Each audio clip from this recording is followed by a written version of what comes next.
Praise the lord. చేరొచ్చిన మీకు అందరికీ ప్రభు యేసుకృష్ణ శుభాలు తెలియజేస్తున్నాను. ఈ దినము కొరకు ఏర్పాటు చేయబడిన లేఖన భాగము అపోస్తల కార్యములు 20వ అధ్యాయము 7వ వచనం. ఆదివారమున మేము రొట్టె విరుచుటకు కూడినప్పుడు పౌలు మర్నాడు వెళ్ళనయుండి వారితో ప్రసంగించుచు అర్ధరాత్రి వరకు విస్తరించి మాట్లాడుచుండెను. Praise the lord. దేవునికి స్తోత్రం. Hallelujah, hallelujah. Shalom, maranatha, praise lord. మీ అందరికీ ప్రత్యేకమైన వందనాలు తెలియజేస్తున్నాను.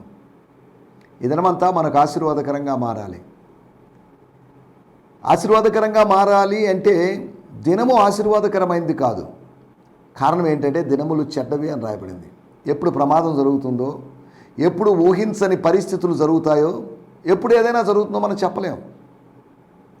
మనం ఎక్స్పెక్ట్ చేయలేము ఏం జరగబోతుందని. జీవితం అంటే దాని అర్థం ఏంటంటే, జీవితం అంటే ఏంటంటే మనం అనుకోనటువంటి సంఘటనలు ఎదుర్కోవడం, సవాళ్ళను ఎదుర్కోవడం జీవితం. మనం అనుకున్నవే అన్నీ జరగడం లేదు, కొన్ని జరుగుతున్నాయి. నేను ఇవన్నీ ఎందుకు చెప్తున్నానంటే, మనం ఎదురీత చేస్తున్నట్లుగా ఈ నూతన దినంలో, నూతన మాసంలో, లేకపోతే ఈ దినాల్లో, మన భవిష్యత్తు రోజుల్లో మనం ముందుకు సాగాలి. అందరిలాగా ఉండడం కోసం కాదు, డిఫరెంట్గా ఉండడానికి, భిన్నంగా ఉండడానికి, ప్రత్యేకంగా ఉండడానికి, వేరుపరచబడిన అనుభవంలో ఉండడానికి, ఎదురీత అనుభవానికి దేవుడు మనల్ని పిలిచాడు. లోకమంతా ఒక విధంగా ఉంటే మనం వేరు విధంగా ఉన్నాం. బయలు ప్రవక్తలంతా ఒక విధంగా ఉంటే ఏలియా ఒక విధంగా ఉన్నాడు. ఇశ్రాయేలు ప్రజలు, రాజీ పడినటువంటి ఇశ్రాయేలు ప్రజలు యెహోవా దేవునితో సమానంగా బయలును చేసి బయలును కూడా పూజిస్తున్నటువంటి ఇశ్రాయేలు ప్రజలు, compromised believers, compromised children of God, hypocrites, వేషధారులుగా ఉన్నటువంటి వాళ్ళు, ద్విమనస్కులుగా ఉన్నటువంటి వాళ్ళు. అటువంటి వాళ్ళు ఎంతోమంది ఏకకంఠముతో ఒక విషయం చెప్పినప్పటికీ దానితో ఏమాత్రం ఏలియా ఏకీభవించలేదు. No, my theology is correct. మీ థియాలజీలో కరప్షన్స్ ఉన్నాయి. మీ థియాలజీ అనేది మిక్స్డ్ థియాలజీ. ఇశ్రాయేలు ప్రజల యొక్క అప్పటి థియాలజీ మిక్స్డ్ థియాలజీ. బయలు ప్రవక్తలది ఫాల్స్ థియాలజీ. 3 థియాలజీస్ అక్కడ కనిపిస్తున్నాయి. సరే, మనం వీటిలో కూడా వెళ్ళడం లేదు. కాబట్టి ఈ దినము ఆశీర్వాదకరంగా మారాలంటే ఈ దినం ఆశీర్వాదకరమైంది కాదు, అనర్థాలతో కూడుకున్నది. దేవుడు మనకు ఆశీర్వాదకరంగా మారుస్తాడు. వాడి శాపములను, వాడి తిట్లను నాకు ఆశీర్వాదకరంగా దేవుడు మార్చునేమో అని దావీదు భక్తుడు షిమి అనేటువంటి విషయంలో, లేకపోతే ఆ వ్యక్తి విషయంలో అన్నాడు. అంటే షిమిని క్షమించడానికి సిద్ధంగా ఉన్నటువంటి దావీదు, షిమికి కాస్త మినహాయింపు ఇచ్చినటువంటి దావీదు అక్కడ ఒక పాజిటివ్గా మాట్లాడుతున్నాడు. తిట్లు ఖచ్చితంగా 100కి 100 పాళ్ళుగా దీవెనలుగా మారుస్తాడని కాదు. తిడితే తిట్టాడులేండి, దాని దేవుంది, తిట్టనోళ్ళు ఎవరు? ఈయన బహిరంగంగా తిట్టాడు, అనేక మంది మనసులో తిట్టుకున్న వాళ్ళు ఉంటారు, నో ప్రాబ్లం. సిరియా కుమారులారా, ఆవేశపడద్దు, తొందరపడి వాళ్ళ మీద పడి వాడి కుటుంబానికి అన్యాయం చేయొద్దు, వాడి కుటుంబాన్ని దుఃఖానికి గురి చేయొద్దు అన్నట్టుగా దావీదు మాట్లాడాడు. ఇది స్టోరీ. కాబట్టి ఈ దినము మనకు బ్లెస్డ్ డే. ప్రతి దినము బ్లెస్డ్ డే. ఇది యెహోవా ఏర్పాటు చేసిన దినము. ఎన్ని దినాలు ఈ భూమి మీద ఉంటామో మనకు తెలియదు. లేదు, నేను ఖచ్చితంగా ఇన్నే దినాలు ఉంటాను అని చెప్పేటువంటి పరిస్థితి లేదు. నరుడి ఆయుష్ 70 సంవత్సరములు, అధిక బలమున్న 80 సంవత్సరాలు. 70 or 80 అంటున్నప్పుడు, ఎందుకు 70, 80 అంటున్నప్పుడు అని ఆలోచిస్తే, ఆది కాండములోని లేకపోతే ఆదాము వంశావళిలో వారి లిస్టు చూస్తే వాళ్ళంతా 900, 700కి 900 మధ్యలో ఉన్న రేంజ్లో ఉన్నటువంటి లైఫ్ స్పాన్స్ కలిగిన వాళ్ళు. వాళ్ళతో పోలిస్తే చూడండి, ఒక 10% మాత్రమే ఉన్నటువంటి ఆ స్పాన్ని ప్రస్తావించాడు. 70, 80, 969 సంవత్సరాలే బతికాడు. ఇంకొక 31 సంవత్సరం కంప్లీట్ చేయలేకపోయాడు. అలా కంప్లీట్ చేస్తుంటే ఒక 1000 అయిండేది. 1000 అనగానే ఏదో ప్రత్యేకమైనది అని కాదు దాని అర్థం. ఒక ఫుల్నెస్ కనిపించుండేది. కానీ అలాంటిది మెతూషేలా జీవితంలో కనబడదు. దానికి కారణాలు ఏవో ఉన్నాయని ఏవో వ్యాఖ్యానాలు మనం చేయడం లేదు. రండి మనం ఈ సమయంలో దేవుని వాక్యాన్ని విందాం. దేవుని వాక్యాన్ని వింటూ ఉండాలి. జనరల్ విషయాలు, దేవుని వాక్యం విషయాలు, దేవుని వాక్యానికి సమాంతరంగా ఉన్న విషయాలు నేను మీకు తెలియజేస్తున్నాను. తద్వారా మీకు ఒక అవగాహన కలుగుతుందని. సడన్గా దేవుని వాక్యంలోకి వెళ్లకుండా జనరల్ విషయాల్లోంచి దేవుని వాక్యంలోంచి మళ్ళీ ఇంకా కొద్దిగా పారాబిబ్లికల్ లేకపోతే బైబిల్కు సమాంతరమైనటువంటి కొన్ని విషయాలు, అనగా మన ప్రాక్టికల్ లైఫ్ కావాల్సిన, కేవలం థియరీ కాకుండా ప్రాక్టికల్గా ఉండాలి మెసేజ్. నిన్నటి ఎపిసోడ్లో విశేషమైనటువంటి అనుభవాలు, పెక్యులియర్ ఆర్ పర్టికులర్ ఎక్స్పీరియన్సెస్ గురించి మాట్లాడుకున్నాం. విశేషమైనటువంటి ఆదరణ, మామూలు సమాధానం కాదు, చెప్పనాశక్యమైన, మామూలు సమాధానం కాదు. ఎటువంటి సమాధానం అంటే సమస్త జ్ఞానమునకు మించిన సమాధానం. మామూలు సంతోషం కాదు. ఎటువంటి సంతోషం అంటే చెప్పనాశక్యమైన మహిమాయుక్తమైన సంతోషం. మన సంతోషమైన, సమాధానమైన, విజయమైన మరి ఏదైనా కానీ ప్రత్యేకంగానే ఉంటుంది. యేసుప్రభు మరణమైనా, యేసుప్రభు జననమైనా, యేసుప్రభు జీవనమైన, యేసుప్రభు మరణమైన, యేసుప్రభు పునరుత్థానమైన, యేసుప్రభు ఆరోహణమైన, ఇవి ప్రతిదీ భిన్నంగానే ఉన్నాయి. అందరిలాగా ఆయన మరణించలేదు, అందరిలాగా ఆయన జీవించలేదు, ఆయన అందరిలాగా బోధించలేదు. దేవుని స్తోత్రం. విశేషమైనటువంటి అనుభవాలు, విశేషమైనటువంటి ఆదరణ. త్రోవలో ఉన్నటువంటి కొంతమంది శిష్యులు విశేషంగా అనగా ప్రత్యేకంగా ఆదరించబడ్డారు. పరిశుద్ధాత్ముడు ఆదరించాడు, వాక్యం ద్వారా ఆదరించాడు. వాక్యాధారాలతో, వాక్యపు రెఫరెన్సులతో, వాక్యపు రుజువులతో పౌలు గారు మాట్లాడుతున్నప్పుడు దాన్ని వాళ్ళు యాక్సెప్ట్ చేశారు. వాళ్ళకి ఆదరణ కలిగింది. పౌలు యొక్క తీయటి ప్రసంగం వాళ్ళని ఆదరించిందని కాదు. పౌలు ప్రసంగిస్తున్నప్పుడు దిగి వస్తున్నట్టు దైవ సాన్నిధ్యం, ఆ గదిలోకి దిగి వచ్చినటువంటి దైవ సాన్నిధ్యం. మేడగది మీదకి అపోస్తుల కార్యములు 2వ అధ్యాయంలో దిగి వచ్చినట్టుగా దేవుని ఆత్మ అగ్ని జ్వాలలు విభాగింపబడినట్లు వారికి కనబడి, ఎక్స్పీరియన్స్, ఒక సూపర్ న్యాచురల్. అక్కడ అలా జరిగిందని నేను అనలేదు. మేడగది మీద మిద్దె మీదకి వెళ్ళినటువంటి పేతురు పరవశుడై దర్శనాన్ని చూశాడు. తబిత అనేటువంటి అమ్మాయి చనిపోతే మేడగదిలో ఉంచారు. మేడగది యొక్క ప్రస్తావనలో మనం చూస్తున్నాం. ఇక్కడ మేడగదిలో చీకటి ఏమాత్రం లేదు. కానీ ఒక విషాదకరమైన సంఘటన జరిగింది. ఆ విషాదకరమైనటువంటి సంఘటన అది ఒక పీడ కలలాగా, అది క్లుప్త కాలములో వచ్చినటువంటి కలలాగా అది అనిపించి ఆ కళ చెదిరిపోయి దాని నెరవేర్పుకు అవకాశం లేకుండా పోయి అక్కడ జరిగిన విషయం విషాదం వినోదంగా మారింది. విషాదం లేదా విలాపము విందు అనుభవాన్ని కలిగించిన పరిస్థితి ఏర్పడింది. ఎక్కడైతే విషాదం ఉందో అక్కడ దేవుడు వ్యవహరించి, దేవుడు జోక్యం చేసుకొని అక్కడ ఒక వినోదపు, సంతోషపు అనుభవాన్ని, విస్మయపు అనుభవాన్ని కలుగు చేస్తాడు. ఒకటి విశేషమైన ఆదరణని, రెండోది విశేషమైనటువంటి అద్భుతాలని. అనేక చోట్ల వేరువేరు ప్రదేశాల్లో మొదటి మిషనరీ జర్నీలో లేదా 3వ మిషనరీ జర్నీలో జరిగాయి, 2వ మిషనరీ జర్నీలో కూడా జరిగాయి. కానీ 19వ అధ్యాయం 11వ వచనంలో విశేషమైనటువంటి అద్భుతాలు, notable signs and wonders, peculiar signs and wonders or extraordinary signs and wonders. అవి ఎక్స్ట్రాడినరీ అయినప్పటికీ ఎక్స్ట్రాడినరీ అని మళ్ళీ అదే పనిగా చెప్పబడింది. ఎక్స్ట్రాడినరీ అంటే దాని అర్థం అవి సూపర్ న్యాచురల్ అనే ఉద్దేశంతో ఎక్స్ట్రాడినరీ అని రాయబడింది. డాక్టర్ లూకా గారు వాడుతున్న లాంగ్వేజ్ను కూడా మనం కొద్ది జాగ్రత్తగా పరిశీలించాలి. దేవుని స్తోత్రం. విశేషమైనటువంటి అద్భుతాలు. మూడవది విశేషమైనటువంటి జ్ఞానం గురించి మాట్లాడుకున్నాం. హలో, కూల్గా ఉండండి, తొందరపడద్దు.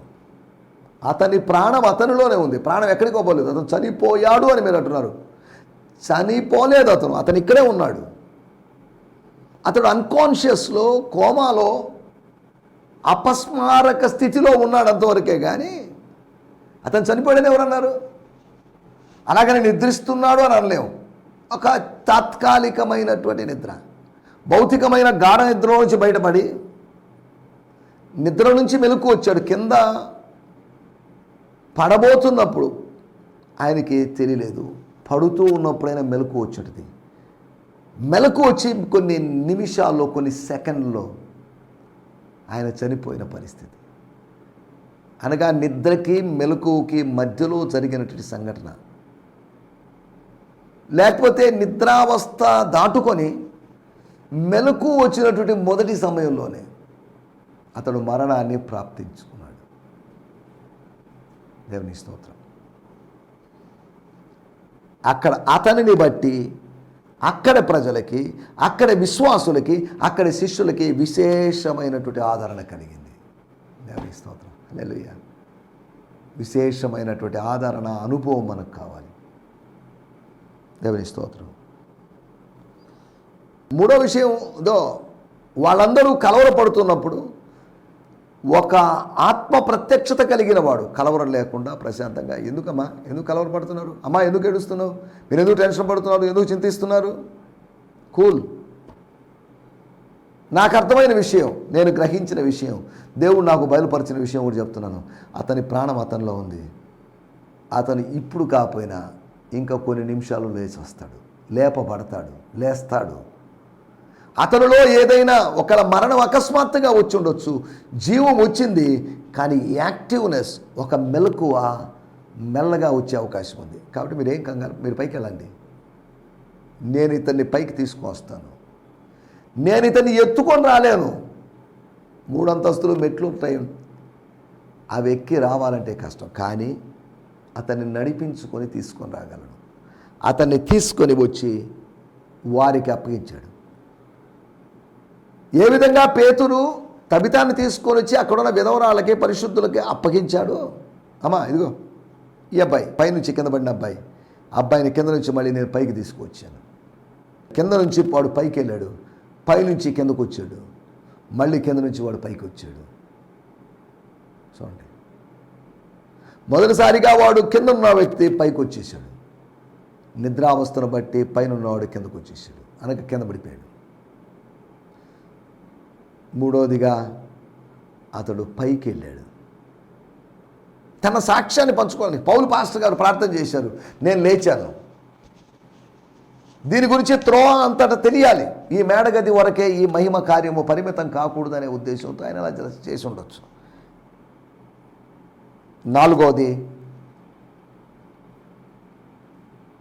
విశ్వాసుల మధ్యలో, ఏ ఇద్దరు విశ్వాసులైనా కావచ్చు, ఒకే ప్రాంతం వాళ్ళు కావచ్చు, ప్రాంతం వాళ్ళు కాకపోవచ్చు, దగ్గర వాళ్ళు కావచ్చు, దూరస్తులు కావచ్చు, వాళ్ళ మధ్యలో ఒక బాండింగ్ ఏర్పడుతుంది, సేవకుల మధ్యలో ఒక అనుబంధం ఏర్పడుతుంది.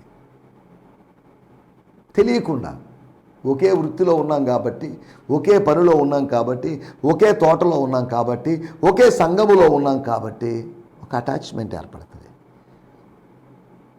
పౌలు పాస్టర్ గారు వచ్చి కొన్ని రోజులుండి తిరిగి వెళ్తున్నప్పుడు, సరే మళ్ళీ వస్తాడులే, ఆయనకి ఎన్నో పనులు ఉంటాయి ఆయన ఆలోచించకుండా, ఆయన వస్తాడో లేదో మాకు తెలియదు, ఆయన మాటలను బట్టి, ప్రవక్తలకు బయలుపరచబడిన దాన్ని బట్టి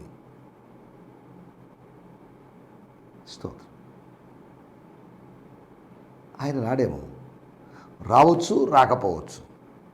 ఈ రెండిటి మధ్యలో ఉన్నటువంటి సంఘం ఆయన మీద, తమ ఆత్మీయ తండ్రి మీద, తమ ఆత్మీయ ఉపదేశకుని మీద, తమ ఆత్మీయ బోధకుని మీద వాళ్ళు ప్రేమను ప్రదర్శించి ఏడ్చారు. ఈ రోజులో సొంత వారి కోసమే ఏడవలేని మనుషులు చాలామంది ఉన్నారు. అటువంటిది కొత్త వ్యక్తి కోసం, బోధకుని నిర్గమన సమయంలో, బోధకుడు వెళ్ళిపోతున్నప్పుడు శిష్యులు బహు దుఃఖపడ్డారు. యేసుప్రభు వెళ్ళబోతున్నప్పుడు శిష్యులు దుఃఖపడ్డారు. యేసుప్రభు చెప్పాడు, నేను వెళ్ళిపోవడం మీకు ప్రయోజనకరం, నేను పరిశుద్ధాత్మ కలిసి ఉంటామని కాదు, నేను వెళ్తాను, ఆయన వస్తాడు. ఒక 10 రోజులు గ్యాప్ అంతవరకే, ఒక 9 రోజులు గ్యాప్ అంతవరకే. It's not a big issue. ఈ 9 రోజులు మీరు ఖాళీగా ఉండకుండా కనిపెడుతూ ఉండండి అన్నట్టుగా ప్రభు మాటలు మనం అర్థం చేసుకోవచ్చు. విశేషమైనటువంటి అనుభవాలు, విశేషమైన ఆదరణని, విశేషమైన అద్భుతాలని, విశేషమైనటువంటి ఆత్మజ్ఞానమని, ఆత్మ వివేచనని, విశేషమైనటువంటి ఆత్మీయ ప్రేమ. దేవుని స్తోత్రం, హల్లెలూయా. ఇవి నిన్న మనం ఆలోచించిన విషయాలు. రండి మనం ఈ సమయంలో దేవుని వాక్యం ధ్యానించుకుందాం. మన ధ్యానం నిమిత్తమై అపోస్తుల కార్యములు 20వ అధ్యాయము 7వ వచనం. మేము రొట్టె విరుచుటకు కూడినప్పుడు పౌలు మరణాలు వెల్లనైంది వారితో ప్రసంగించుచు అర్ధరాత్రి వరకు విస్తరించి మాట్లాడుచుండెను. Yes, on Sunday we gather to take communion and to hear Paul preach. వాళ్ళకి ప్రసంగికులు కొద్దిగా ఉన్నారని కాదు, ఎవరో ఉన్నారు కొద్దిమంది. కాకపోతే పౌలులాగా ఆత్మీయతో అనుభవము లేకపోవచ్చు. Because he was planning to leave the next day, he continued speaking until past midnight. అర్ధరాత్రి జరిగిన తర్వాత, విశ్రాంతి దినము జరిగిన తర్వాత, లేదా విశ్రాంతి దినము గడిచిపోయిన తర్వాత, ఇక్కడ కూడా ఆ మీటింగ్ విశ్రాంతి దినము గడిచిపోయిన తర్వాత జరిగింది, స్టార్టింగ్ అయింది. ఆ మీటింగ్ ఎండ్ అయింది ఎక్కడంటే విస్మయపరిచేటువంటి దైవ కార్యము జరిగిన తర్వాత. దేవుని స్తోత్రం, హల్లెలూయా. మేము కూడుకున్నాం, నెక్స్ట్ డే వెళ్ళాలి పాల్ గారు. వాళ్ళ ముందే చెప్పాడు, వాళ్ళ ముందే ప్రిపేర్ చేశాడు. అమ్మా నేను వెళ్తున్నాను, ఐ హ్యావ్ టు గో. లేదు సార్ ఉండొచ్చు కదా అని ఉండొచ్చు. No let me go. ఇందు నిమిత్తమే కదా నేను పంపబడితేనే. నేనేదో బాప్తిసాలు ఇవ్వడానికి నన్ను దేవుడు పంపించలేదమ్మా, గుర్తుపెట్టుకోవాలి మీరు. వాక్చాతుర్యము లేకుండా క్రీస్తు సిలువను ప్రకటించడానికి ఆయన నేను పంపించాడు. వాక్చాతుర్యం యొక్క అవసరత ఏంటి? Excellency of the speech. వాక్ పటిమ, వాక్ దాటి యొక్క అవసరత లేదు.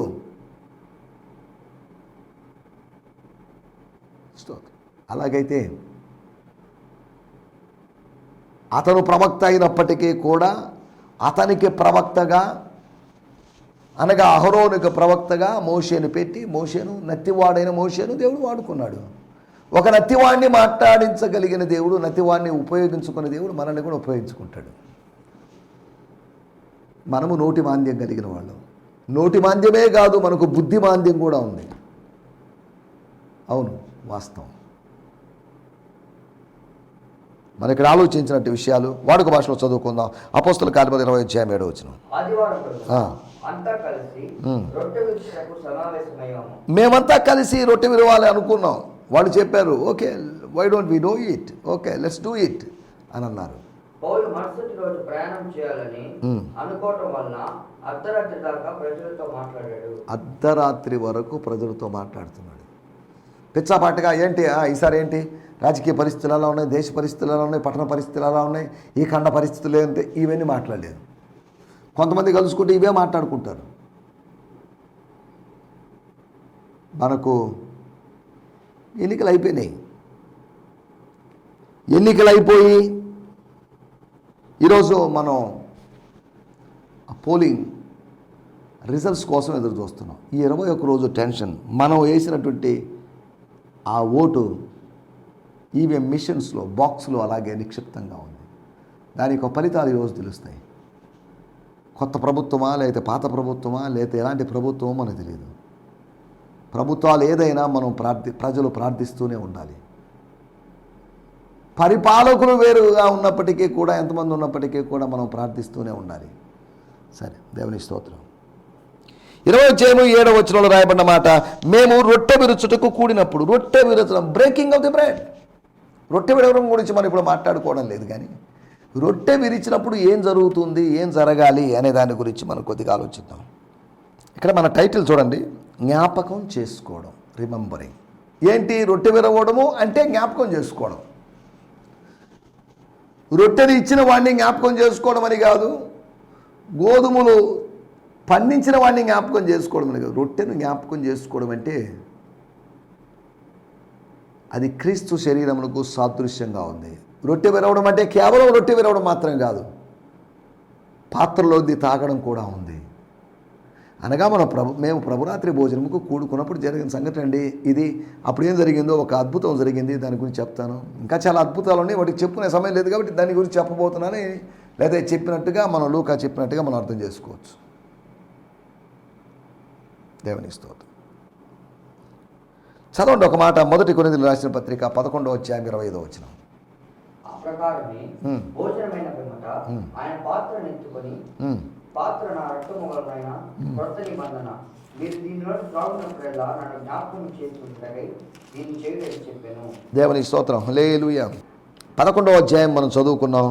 అక్కడ రాయబడిన మాటలు ప్రభురాత్రి భోజనం గురించి ప్రస్తావించబడినటువంటి ఏకైక అధ్యాయం అది. 24లో కూడా అదే రాయబడింది. ఇది మీ కొరకైన నా శరీరము, నన్ను జ్ఞాపకము చేసుకొనుటకై దీన్ని చేయండి. అనగా 11వ అధ్యాయము 26వ వచనము మరియు 24వ వచనములో నన్ను జ్ఞాపకము చేసుకొనుటకై అని రాయబడింది. ఇది ప్రభువును జ్ఞాపకం చేసుకోవడానికి. దేవుని స్తోత్రం. హల్లెలూయా. ప్రభువుని జ్ఞాపకం చేసుకోవాలి. ప్రభువుని ఏమని జ్ఞాపకం చేసుకోవాలి? ఏ విషయాల్లో జ్ఞాపకం చేసుకోవాలి? ప్రభుతో 3.5 సంవత్సరాలు గడిపినటువంటి అనుభవాన్ని జ్ఞాపకం చేసుకోమని కాదు, ప్రభువు సంబంధించిన 4 విషయాలు మనం జ్ఞాపకం చేసుకోవాలి. చదవండి 1 కొరింథీయులకు రాసిన పత్రిక 11వ అధ్యాయము 26వ వచనం. మీరు ఈ రొట్టెను తిని ఈ పాత్రను త్రాగునప్పుడల్లా ప్రభువు వచ్చే వరకు ఆయన మరణమును ప్రచురించుదురు. ప్రభువు వచ్చు వరకు, until his coming, until his second coming, you will preach his death. అపోస్తలుల కార్యము 4వ అధ్యాయం రాయబడింది. అపోస్తలులందరూ యేసుక్రీస్తు యొక్క పునరుత్థానమును గురించి బహుబలంగా సాక్ష్యం ఇచ్చిరి అని రాయబడింది. అనగా యేసు మరణం గురించి, యేసు యొక్క పునరుత్థానం గురించి వాళ్ళు చెప్పారు. అనగా మనం జ్ఞాపకం చేసుకోవాల్సినట్టు విషయం ప్రభురాత్రి భోజనం దగ్గరికి వచ్చి, ఒకటి ఆయన యొక్క రాకడ. మొదటి రాకడ కాదు, రెండవ రాకడ. మొదటి రాకడ గురించి జ్ఞాపకం చేసుకుంటే తప్ప అంటారేమో. తప్పేం లేదు, అది చారిత్రక సంఘటన కాబట్టి, ఆయన శరీరంలోకి వచ్చినటువంటి సందర్భం కాబట్టి తప్పేం లేదు. కానీ ఇక్కడ రాయబడింది ప్రభువు వచ్చు వరకు. ప్రభువు రాకడను మనం జ్ఞాపకం చేసుకోవాలి. రెండో విషయాన్ని నేను మీకు జ్ఞాపకం చేస్తాను. 1 కొరింథీయులకు రాసిన పత్రిక 11వ అధ్యాయము 26వ వచనం. మీరు ఈ రొట్టెను తిని ఈ పాత్రను త్రాగునప్పుడల్లా ప్రభువు వచ్చే వరకు ఆయన మరణమును ప్రచురించుదురు. ఆయన మరణము, ప్రభువు వచ్చు వరకు ఆయన మరణము. రెండోది మనం జ్ఞాపకం చేసుకోవాల్సింది ప్రభువు యొక్క మరణం. అది ప్రత్యామ్నాయంగా నాకు బదులుగా జరిగిన మరణం, సిలువ బలిపీఠం మీద జరిగిన మరణం, లోక పాపములు మోసుకొని పోతున్నటువంటి దేవుని గొర్రెపిల్ల యొక్క మరణం. అది మరణం కాదు, అది హత్య. It's not death, it's murder. ఆయన్ని చంపారు, ఆయన్ని హత్య చేశారు, ఆయన్ని సిలువ వేశారు. ఆనాటి యూదులో, ఆనాటి రోమియోలో సిలువ వేశారు. కానీ ఈ రోజుల్లో అవిశ్వాసాన్ని బట్టి, అజ్ఞానాన్ని బట్టి, ఆయన నామానికి అవమానం కలిగించడం ద్వారా మనం ఆయన్ని సిలువ వేస్తున్నాం.